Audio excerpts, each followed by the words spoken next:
What's going on, everybody? KennyDubz coming at you with another Pokemon Masters EX discussion video. If you guys are enjoying, be sure to like, comment, subscribe, share your support. Now, the other sync pair that was revealed the other day is Classic Blue and Aerodactyl. They really said, hey, so Anniversary was bait, and we're giving you more units and more blue and red. Now, this is Classic Blue, so this is how he looked during his journey throughout Kanto. Same with Red, I believe. Anyway, Aerodactyl is pretty nice as well. First up, we have Rock Shift, so normal type moves become rock type moves, which I saw that and immediately I was like, oh, alright then. A powerful Rock Striker. Combo Freebie 2 has a 30% chance of applying free move next to the user when the attack is successful. That is really, really nice. A bit very RNG dependent, but being able to drop a move without meter is really, really nice when it comes in handy. Then we have Endurance prior to Mega Evolving. When the user enters with battle with full HP, applies Enduring effect to it, so outside of Champion Stadium. And then Recoil Removal, when it Mega Evolves, negate recoil damage when using moves that have recoil in the tag. So I saw this and immediately my first thought was, holy cow. We're going to have a double-edge user that isn't going to worry about KOing itself, or like a recoil user. Since Raihan had Standfast 9, and that basically makes recoil non-existent. Now we just have Recoil Removal after Mega Evolving, so you just drop a double edge and just like, okay, hold this. So that's looking really, really nice as well. Funnily enough, its special attack is higher than its physical attack, which is quite different from how it is in the actual Pokemon games, but you know. Attack's alright. After Mega Evolving, hits 403. It's pretty nice. Special attack, again, it's okay. After Mega Evolving, hits 427. 400 speed, pretty good. We scroll down here. We just have Hyper Beam. Rock type Hyper Beam. If you ever want to nuke something with a special rock user, this is also our only used special rock type attacker right now. Well, I mean, I guess we have Roxanne and Probo Pass, but that doesn't count. It's not like it doesn't have an offensive presence really. Dire hit all plus, so you raise the entire team's crit by 2 stat ranks, not just your own. We have Ancient Power, and we have Bonjour. Raise uses attack and special attack by 3 stat ranks. Lowers uses defense and Spadef by 1 stat rank. When used by Mega Aerodactyl, also raises user speed by 3 stat ranks. So you just use 2 of this and you're really good to go. To be honest, Blue is pretty self-sufficient.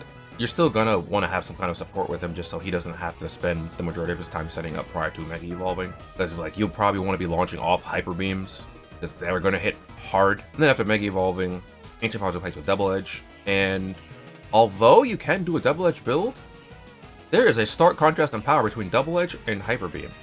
So it wouldn't surprise me if the more common build of Aerodactyl is for special attacking.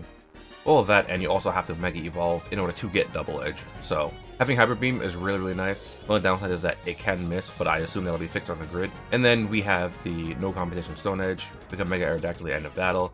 It has the, you know, the kind of generic weaker sync move because it Mega Evolves. And then if you 6-star EXs because it does a striker, it will target all opponents. So let's hop on over to the sync grid real quick. So over here at the sync grid, we have Hyper Beam Propulsion 1.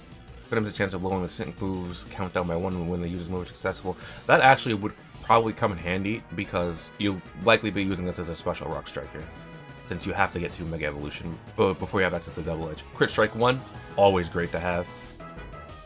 Hyper Beam Move Gauge Refresh 3, good. We have the plus 10 accuracy on Hyper Beam, so we have 100% accurate Hyper Beams. So that's fantastic.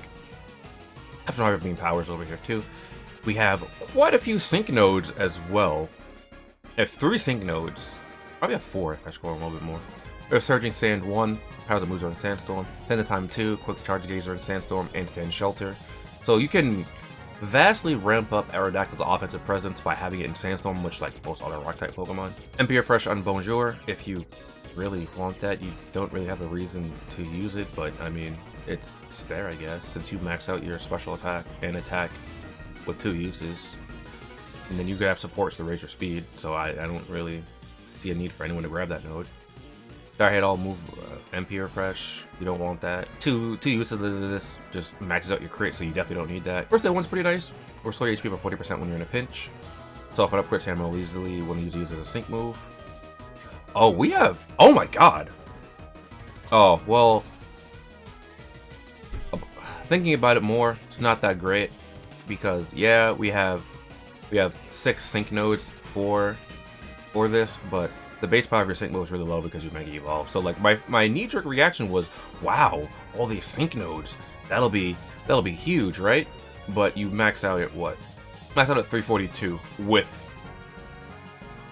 all these, so it's not as crazy as I initially thought. Double Edge super duper effective too. Powers up moves are super effective. Okay. Again, no, you have to Mega Evolve in order to get into that. Sharp Entry, where you use a crit by 1 stat. So you come in with +1 crit and then use Dire Hit All, and then you just have max crit. But you can also support the team by using a Dire Hit All Plus, which is really, really good. Head Start 1, reduces the sync move countdown by 1 the first time enters a battle. That could make for some shenanigans with Hyper Beam Propulsion, because you could be expediting your move gauge. Oh, your move gauge, your sync move. So you could get to Mega Aerodactyl a lot faster, which is pretty cool. Ancient Power move gauge, you don't really care about that. Swag Bag 1 and Ancient Power. It's okay, I guess. Like you don't really need it. If you want to do like an Ancient Power build instead of Hyper Beam, I suppose. Or maybe you're at 2. Not even then. Like Hyper Beam is just, even if you're at 2, Hyper Beam is just so much better. So much more powerful. The difference in power is just astronomical. Oh yeah, Haymaker. The more you use attack raise, the more it raises the power sync. Oh, okay. That's actually pretty nice. So you have Haymaker along with these sync nodes. I don't think you'd be able to get all of these, but I mean that's something interesting. So you can power up your otherwise weak sync move due to Aerodactyl Mega Evolving. I think this is pretty good. The only downside with this is for people like me, I already have a Rock Striker in EX Olivia, so it might not be that useful. It's not as appealing. Having a special Rock Striker would be really, really nice though, because this is the only one we have in the game. Or a special Rock unit, I should say. I don't have any other Rock special attackers. And that's something I was thinking about for a while, because Rock doesn't have really many powerful special moves, so it would have to be some kind of Shift Mon with Hyper Beam, and we just got Aerodactyl, so they went that route. I was thinking they'd do it with Diancie, to be honest. Just give Diancie Rock Shift Hyper Beam. But of course Aerodactyl too. And hey, I mean, I guess Diancie could still have it in theory, right? All in all, I think this is a good unit. Though I think Red and Snorlax will be better, simply because of their nature as a support unit. It lets them be a little bit more flexible. And like I said, we have Olivia, we have Archeops. So you don't necessarily need this, but it'll be a nice addition to your roster. Then again, it's going to come down to the status of your account, you know. Maybe you don't have Olivia, maybe you don't have Archeops, you know, so it could help out. But I think between red and blue, I think blue is the one that holds a little bit less value overall, personally. Anyway, hopefully you guys enjoyed. If you did, be sure to like, comment, and subscribe to show your support. Let me know what you guys think about blue, if you'll be pulling for them or be skipping, and I'll see you guys next time. Later.